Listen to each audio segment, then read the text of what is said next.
Hey everyone, this is Rachel and welcome to another scrapbooking process video. If you hang out until after the video is through, there are always detailed shots of my current layout. Let's get going! Hey everyone, so today I am going to be scrapbooking this one photo of my cat Xanthe. I possibly have 30 other layouts about my cat Xanthe and how pretty she is, but hey, you know what? I enjoy it, so who cares? Okay, I also have the Flourish line from Maggie Holmes, which I have not touched. I did not buy a huge ton of it. I think I have like three pieces of paper, the ephemera pieces, and then these layered, I think they're called standouts. Yeah, so they're like layered stickers.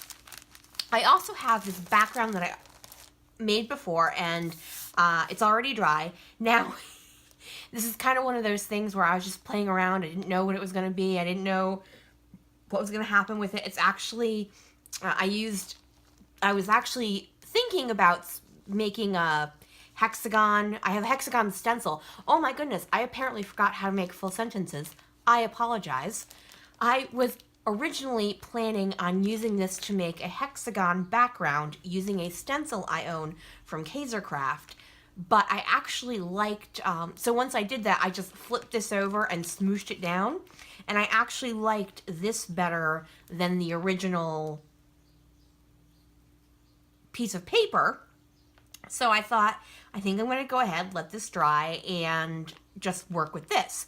I didn't know how it was going to turn out or anything, so I did not film it. It was actually really late at night for me, which is about 9:30, 10 o'clock for everyone else. That's a normal time period.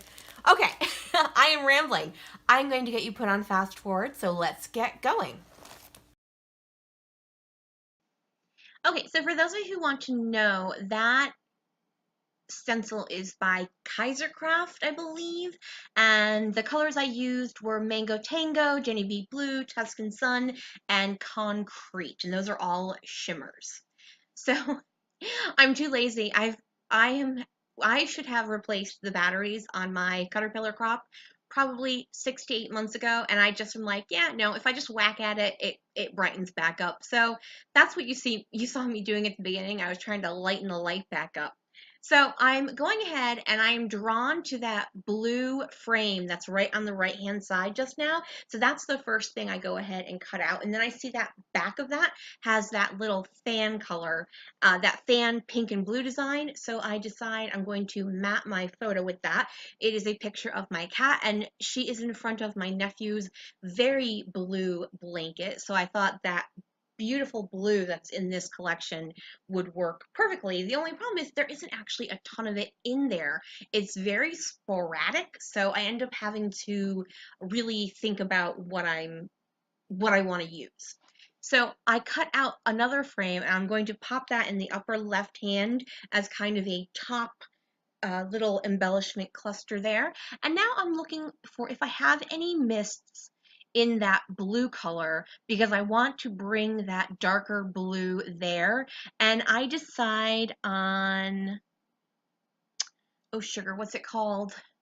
It's their navy color. Don't Rain on My Parade, maybe, or Blue Me Down, something along those lines. One of those, one of their darker blue colors. And then I'm going to add Tuscan Sun to that as well, because I can't not use Tuscan Sun. It's like against my religion, apparently.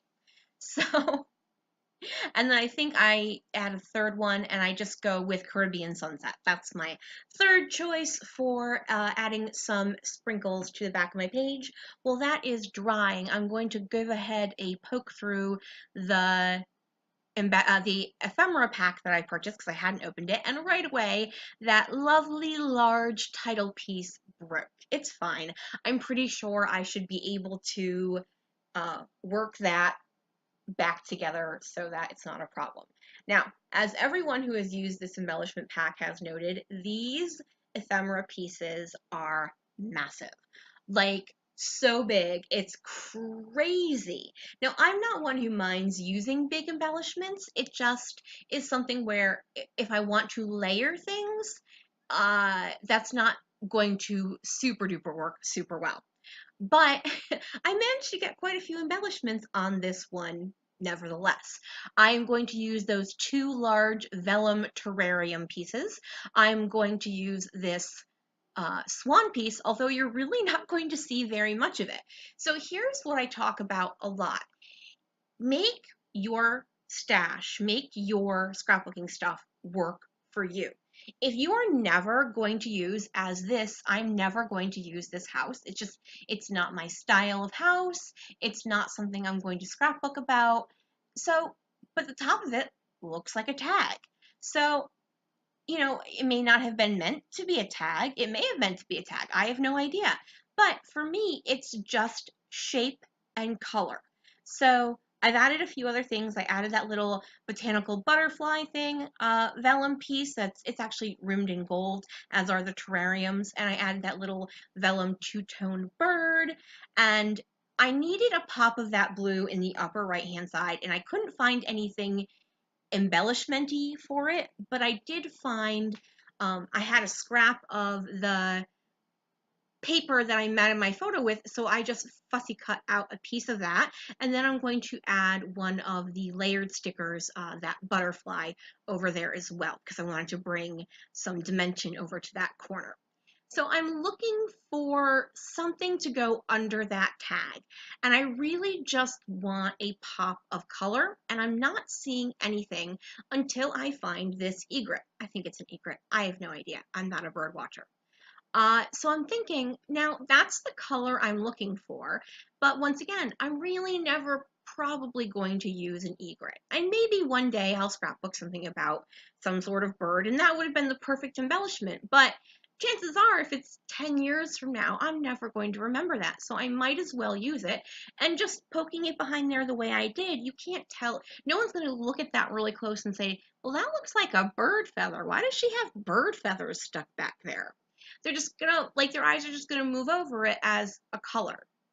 So I'm finishing my little ephemera. Oh, look, see, and then I drop my title on my photo with the glue side down. Joy. So what I'm doing is moving on. I re-glue it down and I put it down where it belongs, and there wasn't really any staining, so yay. And now I'm going back and I am very delicately adding glue to all of my vellum pieces. The cool thing is, with the darker color, like where the black is and then where the gold is, they are very solid, so you can just be selective with your liquid glue and no problem gluing down the vellum pieces. I find vellum to be more forgiving than, say, acetate. I like the look of it more as well. So that's really why I ended up buying this kit, because not a ton of companies do vellum anymore. They do acetate, or yeah, the acetate, that's what I'm looking at. And I mean, preferably I like the cardstock ones the best, but I'll take vellum in a pinch. So I have these, I think they're called standouts. I have these layered stickers, and I'm looking to add some things. So I add another butterfly in the upper left-hand corner, and then I add that crepe papery fringy thing down at the bottom. I am almost finished here. I'm going to add some enamel dots, and those are just some random generic ones I got off Peachy Cheap, so I don't have a name for those. I'm just going to do a little bit of journaling, and I'm just talking about how cute she is, which is probably the same journaling I have for the other 30 layouts I've done of just simple photos of Xanthe looking cute, because that's what she likes to do best. Just so you know, she's totally sitting in my lap while I'm doing this voiceover because I'm talking out loud, so must be talking to her. All right, folks, that is going to finish off my layout for today. Thank you so much for joining me. Flick me a thumbs up if you can, and thank you. Bye.